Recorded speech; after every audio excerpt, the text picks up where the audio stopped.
நான் இருக்கிற இடத்துக்கு வந்திருந்தோம் என்கிட்ட ஒரு வார்த்தை பேசக்கூடாதா? அவருக்கு மட்டும் மனசு கல்லுன்னா எனக்கு மட்டும் என்னவா? இதுக்காக சண்டை வந்திருக்கு. இந்த அம்மா கோவிச்சுக்கிட்டு இங்க வந்து தனியா உட்கார்ந்துட்டு இருக்காங்க. அடக்கடவுளே. ஜெயா வாங்க உட்காருங்க. நீயே உட்காருமா. உன்னை பத்தின எல்லா விவரத்தையும் என் பொண்ணு என்கிட்ட சொன்னா. என் அனுபவத்தை வச்சு சொல்றேன். புருஷன் ஒண்ணுன்னா பக்கத்துல இருக்கிற பூஜ்யம் தாமா மனைவி. ரெண்டும் ஒன்னா சேர்ந்தாதான் 10ங்கிற எண்ணிக்கை பூர்த்தி ஆகுது. பூஜ்யத்துக்கு முன்னால ஒண்ணு இருக்கிற வரைக்கும் தான் பூஜ்யத்துக்கு மதிப்பு. ஒண்ணு எடுத்துட்டா பூஜ்யம் பூஜ்யம் தான், அதுக்கு மதிப்பே இல்லை. நான் ஒண்ணு கேக்குறேன், ஒரு நாளைக்கு 1 மணி நேரமாவது உன் புருஷனை உன்னால் நினைக்காம இருக்க முடியுதா? உன் புருஷன் இல்லாம எந்த சுபகாரியத்துக்காக நீ தனியா போக முடியுதா? போனாலும் என்ன சொல்லுவாங்க? புருஷனை விட்டு ஓடி வந்தவன் உன்னை கேவலமா பேச மாட்டாங்க? நான் தான் கேக்குறேன், உன் புருஷன் என்ன குடிகாரனா, சூதாடியா, பொம்பளை பின்னால சுத்துறவனா? அப்படியெல்லாம் சுத்துறவனுக்கே வீட்டுல ஒருத்தி காத்துக்கிட்டு இருக்காளே. பைத்தியக்காரி, ஒண்ணு மட்டும் ஞாபகத்துல வச்சுக்க. ஆம்பளைங்க மனசு காத்தாடி மாதிரி, அது காத்தடிக்கிற பக்கமெல்லாம் போய்கிட்டே இருக்கும். ஒருவேளை உன் புருஷன் மனசு மாறி வேறொருத்தி கல்யாணம் செய்துகிட்டா? ஒரு நிமிஷம் யோசனை பண்ணி பாருமா. உங்க அம்மா உயிரோடு இருந்தாலும் இதத்தாமா சொல்லுவாங்க. நாங்க காசி ராமேஸ்வரம் போறோம், திரும்பி வர்றதுக்குள்ள நீங்க 2 பேரும் ஒன்னா சேர்ந்து சந்தோஷமா இருக்கணும்னு நான் வேண்டிக்கிட்டு வர்றேம்மா. வர்றேன்.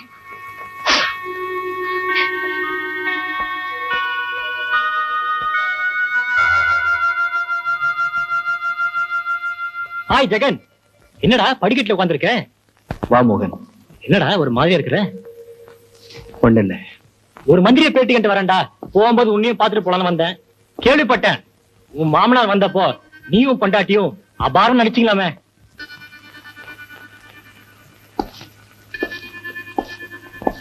என்னடா போற? தெரியாம தான் கேக்குறேன்.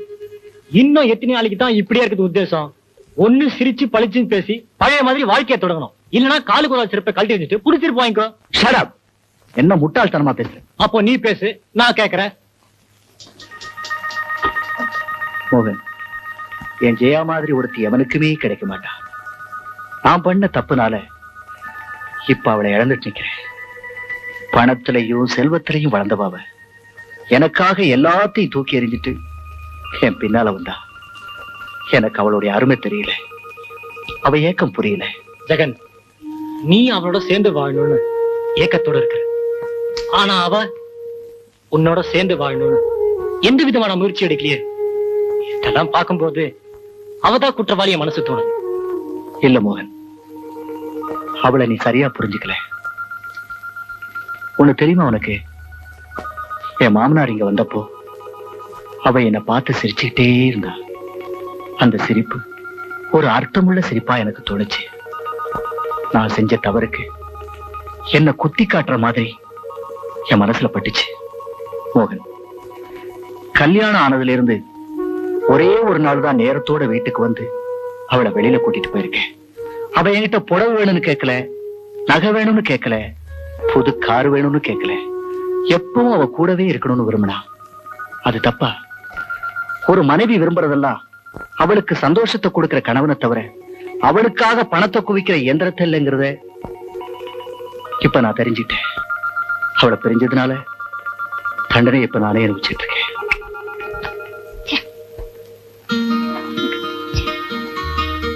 என்ன தேடுறீங்க?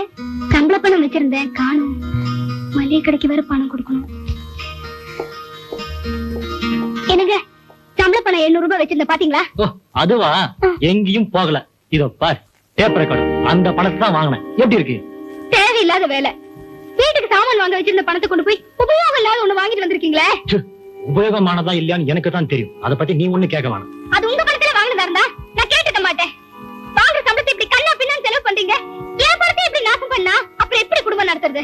லதா, உனது என்னதுன்னு பிரிச்சு பேசாது. போகல. என்ன தப்பு செஞ்சுட்டு மிரட்டுறீங்க? என்னங்க, நீங்க தான் கொஞ்சம் பேசாம போங்களே. இத்தனை நாள் நான் பேசாம தான் இருந்தேன். இப்ப எனக்கு பேச உரிமை இருக்கு. அது வெளியே எங்கேயாவது வச்சுக்கோ, என்கிட்ட நடக்காது. நான் வெளியே நடக்கணும்னு நினைச்சா என்னை யாராலையும் தடுக்க முடியாது. லதா, இப்படியா புருஷன் கிட்ட பேசுறது? தப்புமா. ஓஹோ, நீங்க எங்களுக்கு புத்திமதி சொல்றீங்களா? முதல்ல உங்க குடும்பத்தை ஒழுங்கா நடத்தி பாருங்க, அதுக்கப்புறம் வந்து எங்களுக்கு புத்திமதி சொல்லலாம். அவங்கள மரியாதை இல்லாம பேசாத. பேசுவேன். புருஷனோட ஒழுங்கா குடும்பம் நடத்த தெரியாது உங்க வீட்டுல எப்ப கூடி வந்தோமோ அப்பவே அந்த காத்து நமக்கு அடிக்க ஆரம்பிச்சிருச்சு. லதா, ஏற்கனவே நொந்து போயிருக்காங்க, மறுபடியும் குத்தியா பேசுற. உனக்கு ஒரு சம்பளம் பணம் தானே வேணும். இந்தா. மோகன், என் ஜெயா மாதிரி ஒருத்தி எவனுக்குமே கிடைக்க மாட்டான். நான் பண்ண தப்புனால இப்ப நான் அவளை இழந்துட்டு இருக்கிறேன். பணத்திலையும் செல்வாக்கிலையும் வளர்ந்தவ எல்லாத்தையும் தூக்கி எறிஞ்சிட்டு என் பின்னால வந்தா. எனக்கு அவளோட அருமை தெரியல, அவ ஏக்கம் எனக்கு புரியல. மோகன், கல்யாணம் ஆகி ஒரே ஒரு நாள் தான் நேரத்தோட வீட்டுக்கு வந்து அவளை வெளியில கூட்டிட்டு போயிருக்கேன். அவ என்கிட்ட புடவை வேணும்னு கேட்கல, நகை வேணும்னு கேட்கல, புது கார் வேணும்னு கேட்கல. எப்பவும் அவ கூடவே இருக்கணும்னு கேட்டா. அது தப்பா? ஒரு மனைவி விரும்புறதெல்லாம் அவளுக்கு சந்தோஷத்தை கொடுக்கிற கணவனை தவிர அவளுக்காக பணத்தை குவிக்கிற எந்திரத்தை இல்லைங்கிறத இப்ப நான் தெரிஞ்சுக்கிட்டேன். அவளை பிரிஞ்சதுனால தண்டனை இப்ப நானே அனுபவிச்சுட்டு. இல்ல இல்ல, நான் தான் தப்பு பண்ணிட்டேன். அவர் மனச நான் தான் சரியா புரிஞ்சுக்கல. அவர் நல்லவர், நான் தான் தப்பு பண்ணிட்டேன். Plan number 2 success. No no, நீங்க சொல்றத நான் நம்ப மாட்டேன். அவங்க 2 பேரும் சந்தோஷமா இருக்கிறத நான் என் கண்ணால பார்த்தேன். சார், உங்களை நம்ப வைக்கிறதுக்காக அப்படி ஒரு நாடகம் ஆடிருக்காங்க. அவங்க 2 பேரும் ஒண்ணா இருக்கிறாங்களான்னு இப்ப நீங்க வீட்டுல போய் பாருங்க. நீங்க சொல்றது மட்டும் உண்மையா இருந்தா மாப்பிள்ளைன்னு கூட பார்க்காம அவன் குடலை உருவி போட்டுருவேன். டிரைவர், ஐயா, உங்களை பாக்கிறதுக்கு யாரும் வந்துக்கிறாங்க. இப்ப நான் யாரையும் பார்க்க முடியாது. நர்சிங் ஹோம்ல வந்து பார்க்க சொல்லு. அவசரமா உங்களை தான் பாக்கணும்னு சொல்றாங்க. ஏன் என் நிலைமை தெரியாம உயிர் எடுக்கிறேன்? ஐயா, உங்களை பார்க்காம அவங்க போ.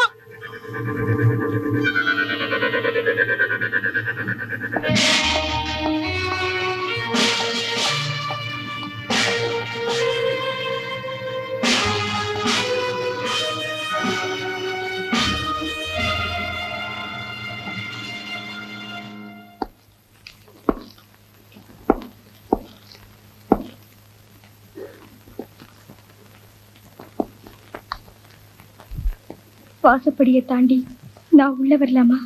என்ன ஜெய் அப்படி கேட்கிறேன்? இது உன் வீடு, உனக்கு இல்லாத உரிமையா?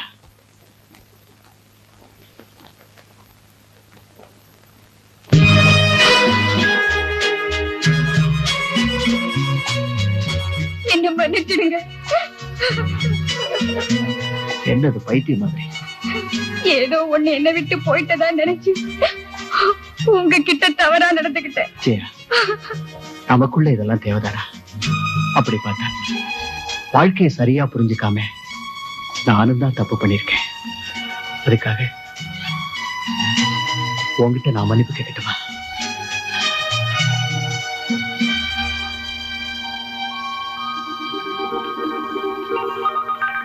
வாங்க. நான் ஏதோ கேள்விப்பட்டேன். நீங்க கேள்விப்பட்டது உண்மைதான்.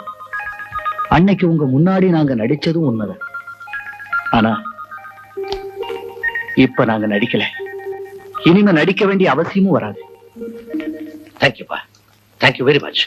நான் என்னமோ ஏதோ பதறி போய் ஓடி வந்தேன். இப்பதான் என் மனசு நிம்மதியாச்சு. கங்க்ராச்சுலேஷன். வாடா மோகன். அப்பாடா. டேய் ஜெகன், நீயும் மனைவி ஒன்னா சேர்ந்திருக்கிறது பார்த்தா பால் பாயசம் சாப்பிட்ட மாதிரி இருக்கு. ஏய் மோகன், எங்க 2 பேரையும் ஒண்ணு சேர்க்கறதுக்காக நீ எடுத்துக்கிட்ட முயற்சிக்கு நாங்க உனக்கு ரொம்ப கடமைப்பட்டிருக்கோம். எப்படி நன்றி சொல்றதுன்னு சொல்றியா? டேய் ஜெகன், நான் வெறும் பம்பரம் தாண்டா. நான் எப்ப சுத்தணும், எப்படி சுத்தணும்னு அப்பப்போ ஐடியா கொடுத்து சுத்தி விட்ட கயிறு இவ தாண்டா. Is it? இல்லைங்க, நான் மட்டும் இந்த பம்பரத்தை சுத்தி விடல. என்னோட சேர்ந்து சுத்தி விட்டவங்க இன்னும் 2 பேர் இருக்காங்க. இன்னத்துக்கு ஏமா மூடு மந்திரமா பேசி இருக்கிற? அந்த 2 பேரும் நானே வீட்டுக்காரன் தானே சொல்ல போறேன். சொல்லிக்கியே. ஐயாவும் அம்மாவும் சேர்ந்து இருக்கிறத பார்க்க சொல்ல ஒரு பாட்டில் சாராயம் அடிக்கணும் போல இருக்குதுமே. உங்க அப்பா லபக்தாஸ் சொல்லிடாத. ஓ, நீ யார ஒன்னா சொல்லு. இந்த லபக்கு தான் சொன்னேன். நான் இன்னாவேன்னு எனக்கே தெரியாது. என்னயா குடிக்கிறது இல்லையான்னு காந்தி ஐயா மேல சத்தியம் பண்ணி குத்துக்கிறேன். ஆமா மறந்துட்டேன். மறக்கிறதுனாலதான் எதுவுமே சில நேரங்கள்ல வம்புல முடியுது. இப்போ வந்தீங்க? நான் டைம் பாக்கல. உன்னை தேடி உன் வீட்டுக்கு போனேன். அங்க இல்ல, இங்க வந்திருக்கிறேன். காசி ராமேஸ்வரம் போல நீங்க? காசிக்கு போனேன், ராமேஸ்வரம் போக முடியல. ஏப்பா? எதுக்கும் ஒரு குடுப்புறம் வேண்டாமா? என்ன சொல்றீங்க? அம்மா எங்க? அவ வரமாட்டா. கூட்டிட்டு வா. அம்மா, என்னம்மா உடம்புக்கு? வாங்க. என்னாச்சு மாமா? மாப்பிள்ளை, உங்களுக்கும் லதாவுக்கும் குழந்தை பிறக்கணும்னு நாங்க வேண்டிக்கிட்டோம். அத ஆண்டவன் சரியா புரிஞ்சுக்கல போல இருக்குது. இப்போ என் பொண்டாட்டி முழுகாம இருக்கா.